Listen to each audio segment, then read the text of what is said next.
నగరంలో ఒక్కో చెరువుది ఒక్కో కథ, ఒక్కో వ్యధ. నగరంలోని శేర్లింగంపల్లి నల్లగండ్ల చెరువుది మాత్రం విచిత్ర పరిస్థితి. ఇక్కడ ఓ బడా రియల్ ఎస్టేట్ సంస్థకి ఎక్కడా లేని సామాజిక స్పృహ గుర్తొచ్చింది. కార్పొరేట్ సోషల్ రెస్పాన్సిబిలిటీ పేరుతో చెరువు సుందరీకరణ పనులు చేపట్టింది. అయితే ఎంతో ముందు చూపుతో చెరువు పరిసర ప్రాంతాల్లో కొన్నాళ్ల క్రితమే సదరు సంస్థ వారి మనుషుల చేత భూములు కొనుగోలు చేయించి అక్కడ నిర్మాణాలు చేపట్టింది. మెల్లిమెల్లిగా బఫర్ జోన్లను ఆక్రమించి నిర్మాణాలు చేపట్టింది. ఇక కార్పొరేట్ సామాజిక బాధ్యత పేరుతో ఇప్పుడు చెరువు సుందరీకరణ చేస్తున్నామంటూ గొప్పలు చెబుతోంది. ఇక ఇదే విషయమై అధికారులను ప్రశ్నిస్తే వాళ్లు సామాజిక బాధ్యతగా చెరువు బాగు చేస్తున్నారని, అందులో తప్పేముందని ప్రశ్నిస్తున్నారు. వివరాలు మనకు ఆర్కే అందిస్తారు. ఆర్కే,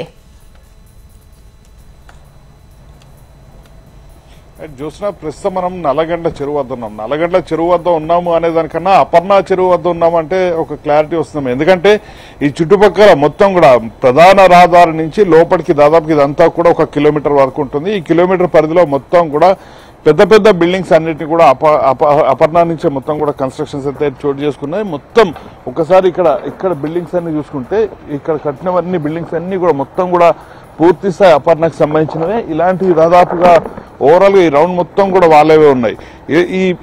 ఈ చెరువు ఏదైతే నల్లగండ్ల చెరువు ఉందో, ఈ నల్లగండ్ల చెరువు 2013లోనే జిహెచ్ఎంసీ పూర్తిగా కూడా జిహెచ్ఎంసీ ఇరిగేషన్ శాఖ 2 శాఖలు కూడా పూర్తి స్థాయిలో వీటిని మొత్తం కూడా బౌండరీస్ అయితే వేయడం జరిగింది. అదే సమయంలో అప్పుడు వాళ్ళ లెక్కల ప్రకారం 90 ఎకరాలుగా ఉంది. అదే సమయంలో ఒకసారి ఇక్కడ ఒక FTL బోర్డుని పెట్టారు. వాస్తవానికి ఇటు జిహెచ్ఎంసీ కానీ లేకపోతే ఇరిగేషన్ శాఖ కానీ బోర్డు అనేది, అంటే ఇక్కడ ఎంత తారుమారు జరిగింది అనేది ఒక చిన్న ఎగ్జాంపుల్ ఇదే అని చెప్పాలి. FTL బోర్డు ఏదైతే కనిపిస్తుందో ఇలాంటి బోర్డులు ఎక్కడా కూడా ఇరిగేషన్ శాఖ పెట్టదు. వాళ్ళు రాళ్లను, పెద్ద పెద్ద రాళ్లు ఏవైతే ఉంటాయో అలాంటి కొంత రాళ్లని ఇక్కడ ఏర్పాటు చేయడం జరుగుతుంది. ఇక్కడ అంతా కూడా ఈ ప్రాంతం మొత్తం కూడా ఇదే తరహాలో FTL రాళ్లను ఏర్పాటు చేయడం జరిగింది. ఇవన్నీ కూడా తూతు మంత్రంగా వీళ్ళు స్థానిక అధికారులతో కుమ్మక్కై ఇలాంటివి ఏర్పాటు చేయడం జరిగింది. ఇదంతా కూడా చెరువే. ఇక్కడ ఆల్రెడీ కన్స్ట్రక్షన్ సంబంధించి కొన్ని ఏవైతే పాతిన రాళ్ళు ఉన్నాయో కడీల్ని మనం చూడొచ్చు. ఇలాంటి రాళ్ళు మొత్తం కూడా కొన్ని ప్రాంతాల్లో ఏర్పాటు చేశారు. గతంలో ఇవన్నీ కూడా FTL పరిధి ఉంటాయి. FTL నుంచి బఫర్ జోన్ కంటే నీళ్లు లేని సమయంలో ఇక్కడ పంటలు పండించుకునే అవకాశం ఉంటుంది. దాని తరహాలో ఇదంతా కూడా ఏర్పాటు చేయడం జరిగింది. కానీ ఇక్కడ ధరలు దాదాపుగా ఇక్కడ ఎకరా కూడా 100 కోట్ల వరకు కూడా ఉంది. నల్లగండ్ల చాలా కీలకమైన ప్రాంతము, చాలా కాస్ట్లీ ఏరియా.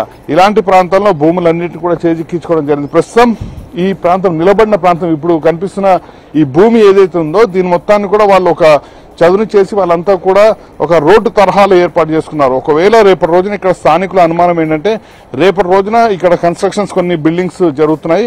ఆ బిల్డింగ్స్ కన్స్ట్రక్షన్ పూర్తయితే నెక్స్ట్ అసలు ఇక్కడికి స్థానికుల్ని రాణిస్తారా, ఇక్కడ ఈ చెరువు దగ్గరికి రావాలనుకునే స్థానికుల్ని వీళ్ళు రాణించే పరిస్థితి ఉందా? ఎందుకంటే ఇదంతా కూడా తమ ప్రాంతము, ఇక్కడ సెక్యూరిటీ ఇబ్బందులు తలెత్తాయంటూ కూడా వాళ్ళు చెప్పి బ్లాక్ చేసే అవకాశాలు ఉన్నాయి. అక్కడ కన్స్ట్రక్షన్స్ జరుగుతున్నవి కూడా పూర్తిగా అపర్ణ.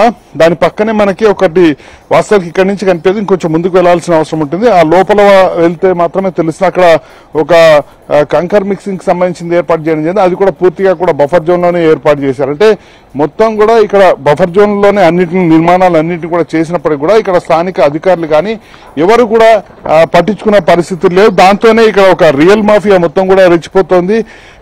90 ఎకరాలుగా ఉన్న ఈ ప్రస్తుతం ఈ చెరువు ఏది 90 ఎకరాలుగా ఉందో అది ఇప్పుడు ఎంత ఉంది అనేది కూడా లెక్కలు కనీసం తెలిసే పరిస్థితి అయితే లేదు. చూసిన రైట్ రామకృష్ణ.